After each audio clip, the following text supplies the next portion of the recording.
Once upon a time, in a certain village, there lived a little girl. She was modest and kind, docile and hard-working. Her mother was very happy that she had such a helper. The daughter helped with housework, and she especially liked to bake cakes with her mother. The girl had a grandmother who loved her more than anything else in the world. Her grandmother gave the girl a Red Riding Hood for her birthday. After that, the girl wore her new smart riding hood all the time, so the neighbors called her Little Red Riding Hood. One day her mother made a cake and told her daughter, "Go to your grandmother, Little Red Riding Hood. Take her this cake and a little pot of butter and see if she feels well." Mother came out on the doorstep to see her daughter off and told her as she was leaving, "Don't talk to strangers and don't leave the path in the woods." Little Red Riding Hood bid her mother goodbye and went through the woods to the house where her grandmother lived. Little Red Riding Hood was going along the road when she decided to pick forest flowers for her grandmother.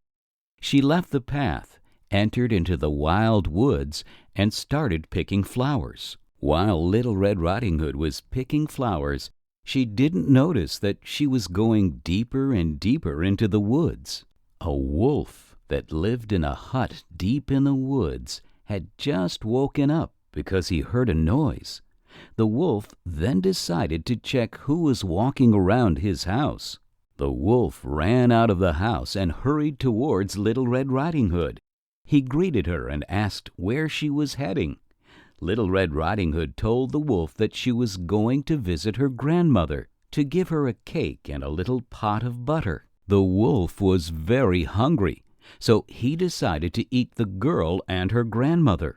He learned from Little Red Riding Hood where her grandmother lived and took the shortest path to get to her house, running as fast as he could. The wolf came to the grandmother's house and knocked at the door. "Who's there?" asked the grandmother. "It's me, Little Red Riding Hood.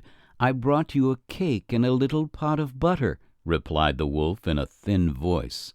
The grandmother was ill then and was in bed. She thought it was indeed Little Red Riding Hood and cried out, "Pull the bobbin and the door will open." The wolf pulled the bobbin and the door opened. The wolf fell upon the grandmother and gobbled her up in a moment. Then he put on her dress, her cap, and got into her bed. Little Red Riding Hood came to the grandmother's house and knocked at the door. The wolf cleared his throat and said in a frail, sick voice, "Pull the bobbin and the door will open."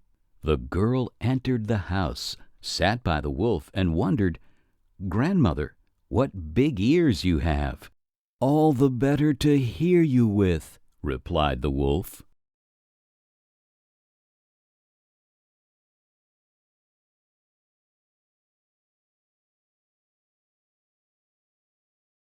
"Grandmother, what big eyes you have," said Little Red Riding Hood.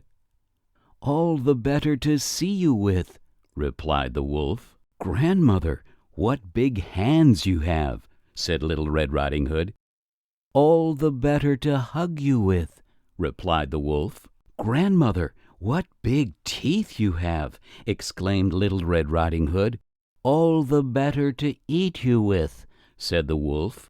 He then jumped out of the bed and ate poor Little Red Riding Hood up. After the wolf ate to his fill, he climbed back into bed and fell asleep, and began to snore very loudly. At that very moment, a kind huntsman was passing by. He heard strange noises from the house and decided to check out what was going on. The man sneaked to the window to save the grandmother, looked inside, and in the bed there laid a wolf. The old huntsman understood everything and decided to save the grandmother. The huntsman took a pair of scissors and cut open the belly of the sleeping wolf.